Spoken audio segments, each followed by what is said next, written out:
7 siècles, il est temps que la France lève son genou de notre cou. 7 siècles de misère fait de traite humaine, de colonisation et aujourd'hui de néocolonisation, cela suffit. Il est temps que la France nous foute la paix. Il est temps que la France prenne exemple sur ses voisins européens. L'Allemagne est la première puissance économique d'Europe, loin devant la France. La 3e ou 4e puissance économique du monde.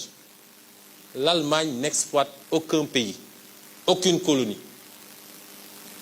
Je peux citer l'Italie, je peux citer l'Espagne, qui avait des colonies avant, mais qui n'exploitent personne, qui ne font pas ingérence, qui n'imposent pas des dirigeants dans leur ancienne colonie. Au nom de quoi la France croit pouvoir continuer à nous imposer des dirigeants, à faire des choix à notre place. Cela doit cesser et l'Afrique nouvelle, la jeunesse africaine, les élites africaines, la diaspora africaine dit non, ça ne peut pas continuer. L'hypocrisie de cette France se vit et s'exprime tous les jours. Prenons exemple du cas du Mali et du Tchad. Au Tchad, où le processus constitutionnel a été interrompu, la France a applaudi et son président est allé consacrer le nouveau roi. Au Mali, où ce n'est pas le processus constitutionnel qui a été interrompu, mais le processus de transition, la France a condamné et même a pris ses clics et ses claques pour dire qu'elle quitte le Mali. Ça, c'est de l'hypocrisie.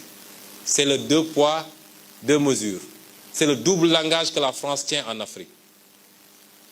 Quand on a interrogé M. Jean-Yves Le Drian sur la situation en Côte d'Ivoire, pourquoi la France a laissé faire un 3e mandat, il a dit simplement pourquoi il l'a accepté pour Ouattara et pourquoi elle le refuse pour la Biélorussie.